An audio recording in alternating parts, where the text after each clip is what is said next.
से हो जाइए सावधान, राहु महाराज की चाल से हो जाइए सावधान, क्योंकि यही राहु महाराज आपको बनाने वाले हैं धनवान। नमस्कार दोस्तों, प्रिय तुला राशि के दर्शकों, आज जो हम चर्चा करने जा रहे हैं वो राहु महाराज की करने जा रहे हैं, क्योंकि मैंने यहाँ पर दिसंबर तक के राहु महाराज की डिग्रियों को निकाल कर रखा है। अब भाई जिस ग्रह की डिग्रियां पता लगता है कि वो ग्रह बाल अवस्था में है, वह ग्रह किशोर अवस्था में है, वह ग्रह युवा अवस्था में है, वह ग्रह वृद्ध अवस्था में है या मृत्यु अवस्था में है, जिस अवस्था में कोई ग्रह होता है उसका वैसा ही फल प्राप्त होता है। तो यहाँ पर हम दो पहलुओं पर चर्चा करें, एक तो डिग्रियों के हिसाब से राहु महाराज का प्रभाव आपको बताएंगे, दूसरा राहु महाराज की चाल का। जो राहु महाराज आपके जीवन पर जो चाल आपको, जो राहु महाराज के आप चाल पर चल रहे हैं ना, समझ जाइएगा वही चाल आपको समझनी है राहु महाराज की। और जब उस चाल को समझ जाएंगे तो आप 100% ये बात मान के चलिएगा कि यही राहु महाराज क्यों आपको बहुत ऊंचाइयों पर पहुंचाएंगे। और कोई ग्रह अगर आपको बहुत जल्दी ऊंचाइयों पर पहुंचा सकता है तो वह कोई अन्य ग्रह नहीं, वह स्वयं राहु महाराज हैं। अब राहु महाराज की चाल आपके जीवन पर क्या चल रही है, पहले वो ध्यान से समझिए। राहु महाराज क्या आपके जीवन पर चाल चला रहे हैं वो पहले समझ लीजिए। देखिए आपके कहां पर विद्यमान है राहु महाराज। राहु महाराज विद्यमान है आपके बुद्धि भाव पर। आपके कहां पर बैठे हैं, आपके सर पर बैठे हुए हैं। अब कोई ग्रह जब सर पर बैठता है ना तो, और अशुभ ग्रह तो प्रभाव तो वैसा ही बनाता है। फिलहाल में अपने नक्षत्र सतविशा में चल रहे हैं तो अच्छा भी प्रभाव है। मैं उन लोगों की बात कर रहा हूं जो लोग राहु महाराज की चाल नहीं समझ पा रहे हैं, उन लोगों पर अशुभ प्रभाव पड़ रहा है। तो जो लोग समझ नहीं पा रहे हैं चाल को, जो लोग समझ रहे हैं चाल को राहु महाराज की, वो आगे बढ़ रहे हैं, और जो लोग नहीं समझ पा रहे हैं वो कष्ट परेशानी में चल रहे हैं। तो राहु की क्या चाल है वो पहले ध्यान से एक एक चीज को समझिएगा। पंचम भाव, बुद्धि का स्थान। राहु महाराज आपको है ना, आपकी बुद्धि ऐसी लगा रहे हैं, ऐसी चलवा रहे हैं कि आपको फायदा हो, लाभ हो, किंतु होता क्या है, हानि होती है। ये क्यों होता है, आप जल्दबाजी में और बुद्धि, यानी कि आप जो है ना आधी खाने के, आधी रोटी के पीछे नहीं भाग रहे हैं, आप एक के पीछे भाग रहे हैं, और एक के चक्कर में जो आधी रोटी है वो भी आप गंवा बैठते हैं। तो यहां पर जल्दबाजी और बुद्धि सही तरीके से ना लगाने के कारण ये पहली चीज राहु महाराज की चाल जिसमें आप फंस जाते हैं। दूसरी चीज, यहां पर जो आप विचार विमर्श करते हैं ना अपने अंदर की, हाँ चलिए ये विचार, आपके अंदर कोई ख्याल आया, विचार आया, और उस विचार के आधार पर ही आपने चलना प्रारंभ कर दिया, किसी से सलाह नहीं ली, मशवरा नहीं लिया, और उस चाल पर आपने चलना प्रारंभ कर दिया, तो क्या होता है, उस स्थिति में आपको हानि का सामना करना पड़ता है। तो यही आपके साथ हो रहा होगा।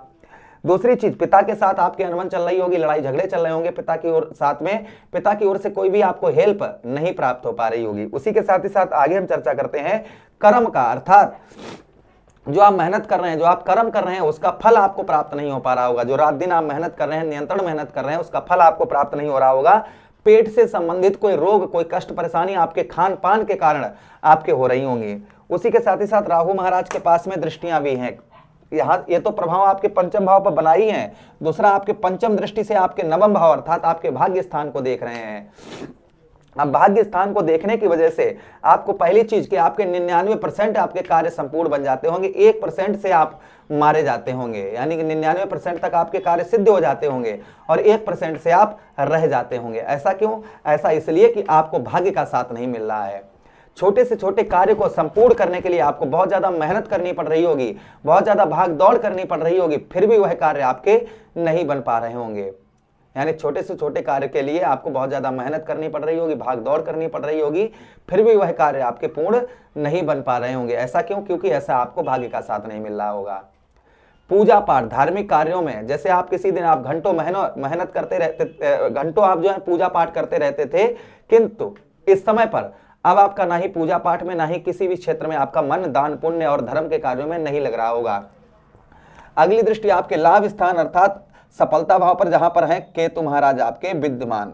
अब केतु यहां पर आपके विद्यमान होने के कारण जो आपको सफलता, यानी कि कोई भी कार्य जो है ना आपका वो संपूर्ण नहीं बन पा रहा होगा, कोई भी कार्य आपका संपूर्ण नहीं बन पा रहा होगा। धन से रिलेटेड किसी दिन लाखों में खेला करते थे, आज 10, 20, 50 बचाने के चक्कर में आप लगे होंगे। भाई बहनों की ओर से कोई भी सपोर्ट आपको प्राप्त नहीं हो रहा होगा। पैरों में आपके जोड़ों का दर्द या हड्डी से रिलेटेड कोई रोग, कोई कष्ट, कोई परेशानी आपको परेशान कर रही होगी, या फिर कोई घाव जो आपका भर नहीं पा रहा होगा।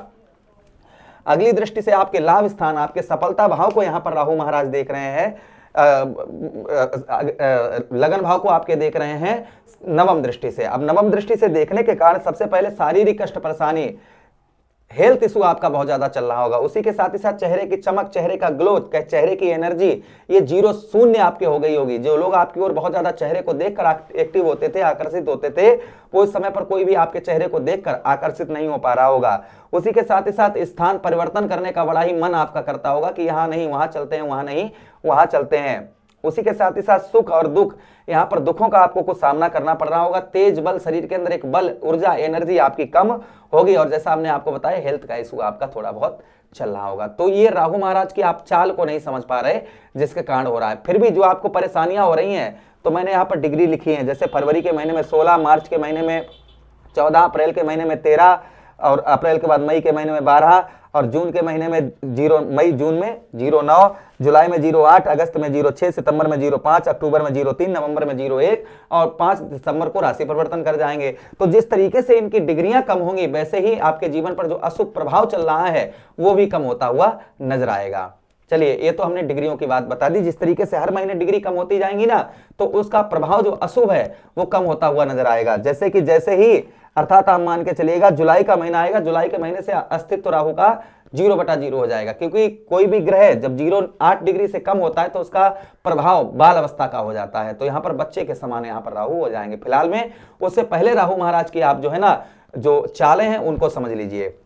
आप ध्यान से देखिए, आप पंचम भाव पर बैठे हैं। जैसा कि हमने आपको बताया, यहाँ पर बुद्धि से आप दूसरे की बुद्धि लेकर, जैसे अपनी बुद्धि से कोई भी आपके मन में आया, फायदे वाली बात आपने की और उसमें क्या हो गया, नुकसान। तो यहाँ पर दूसरे की बुद्धि लेकर कोई भी कार्य करिए, ठीक है। जैसे आपका कोई चाहने वाला है, आपका हितैषी है, आपका प्रेमी है, उससे कोई सलाह लेकर ही कार्य करिए तो आपका अच्छा रहेगा। अपनी बुद्धि से आपके अंदर कोई भी विचार आया और आपने करना शुरू कर दीजिए, तो यहाँ पर थोड़ा सा आपको सावधान रहने की आवश्यकता रहेगी। दूसरी चीज, पढ़ाई लिखाई, जो लोग विद्यार्थीगण हैं, स्टूडेंट हैं, उनको विशेषकर दुनिया, राहु में कहां पर बैठे हैं, बुद्धि के स्थान पर, इसलिए आपको चारों तरफ भ्रमित कर रहे हैं। आपको ध्यान रखना है इस चीज का कि हमें अपने फोकस पर ध्यान रखना है। जब आप अपने फोकस पर ध्यान रखना शुरू कर देंगे तो राहु महाराज का शुभ फल मिलना आपको प्रारंभ हो जाएगा। पिता के साथ अच्छे संबंध बनाकर रखिए और मेहनत जितनी आप कर रहे हैं उससे और ज्यादा करना प्रारंभ कर दीजिए। इससे राहु महाराज का और उत्तम अच्छा फल आपको प्राप्त होगा। उसी के साथ ही साथ खान पान, कहते हैं ना कि खान पान पर अपने ध्यान रखिएगा। जितना आप खान पान पर ध्यान रखेंगे उतना ही अच्छा आपकी हेल्थ रहेगी। भाग्य का साथ, किसी कवि ने कहा है कि हमेशा ही जीवन में हार नहीं होती है, इस चीज का ध्यान रखिए, हमेशा ही हार नहीं होती है। तो यहाँ पर विजय भी आपकी होगी और भाग्य का साथ भी आपको राहु महाराज का मिलेगा, क्योंकि बुध के घर को देख रहे हैं तो भाग्य का साथ मिलेगा। फिर भी आपको भाग्य के भरोसे नहीं बैठना है। आपको अपने लक्ष्य को, एक बार कार्य नहीं बनता है कोई बात नहीं, दोबारा करिए, दोबारा नहीं, तिबारा, चौबारा, पचबारा, छबारा, सातबारा, जब तक आपको सफलता नहीं मिलती है तब तक आप निरंतर उस कार्य को करते रहिए।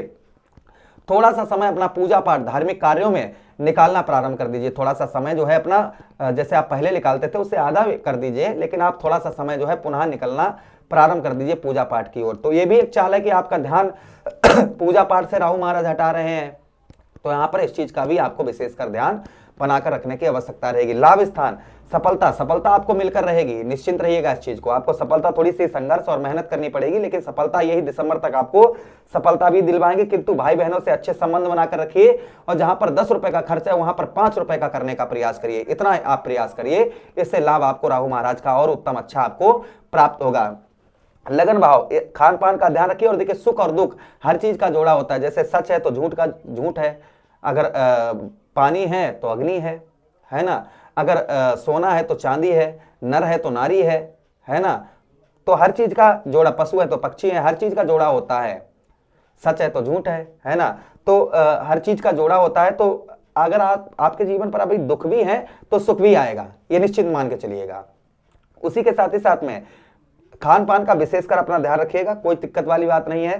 जितना आप खान पान पर ध्यान रखेंगे उतना ही अच्छा प्रभाव, उत्तम अच्छा रहेगा आपके ऊपर। उसी के साथ ही साथ ये मन करता है कि नहीं यहाँ नहीं वहां काम करेंगे, वहां नहीं वहां करेंगे, वहां एक जगह पर रुककर, एक जगह पर डटकर और सही तरीके से कार्य करना शुरू करिए, तो राहु महाराज यही आपको और आगे बढ़ाएंगे। तो ये प्रभाव कहीं ना कहीं, जैसा हमने आपको बताया कि जो चालें हैं राहु महाराज की, बस इन्हीं चालों पर आप अपना सिकंजा जो है वो जमा लीजिए। बस जो आपने इन चालों पर राहु महाराज के शिकंजा जमा लिया तो संभवतः ही मान के चलिएगा यही राहु महाराज समझ जाएंगे कि यह व्यक्ति अच्छा व्यक्ति है, इसको अच्छे फल देना चाहिए, तो राहु महाराज का आपको उत्तम अच्छा फल अवश्य ही देंगे। तो प्रभु से और राहु महाराज को प्रसन्न करने के लिए का उपाय करने चाहिए। तो देखिए शनिवार के दिन कच्चा कोयला ऊनी कपड़े में रखकर, कपड़ा नीला हो काला हो, रख के सर से 7 बार एंटी क्लॉकवाइज करके उल्टा घुमाकर बहते हुए जल में प्रभावित करिए, प्रथम उपाय। दूसरा, शनिवार के दिन और बुधवार के दिन आप धतूरे का पुष्प और धतूरा और साथ में बेलपत्री शिवलिंग पर चढ़ाइए, भगवान भोलेनाथ की आराधना करिए, महामृत्युंजय का जप करिए या ओम रा राहुवे नमः इस मंत्र का जप करिए शिवलिंग के पास बैठकर, तो भी प्रभाव उत्तम अच्छा रहेगा। शाम को सूर्यास्त के बाद भी मंत्रों का जप कर सकते हैं। अगर आप हमसे राहु महाराज के शांति जप करवाना चाहते हैं तो आप हमसे भी करवा सकते हैं। राहु के रत्नों का आप धारण कर सकते हैं अपनी कुंडली को दिखाकर। तो ये प्रभाव राहु महाराज के बारे में आपको थोड़ा सा बताया है। आशा कर रहे हैं प्रोग्राम काफी अच्छा लगा होगा। लगा है तो लाइक कर दीजिए, चैनल को सब्सक्राइब कर दीजिएगा और यह प्रोग्राम अपने मित्रों के पास शेयर कर दीजिए। प्लीज चैनल को सब्सक्राइब जरूर कर लीजिएगा और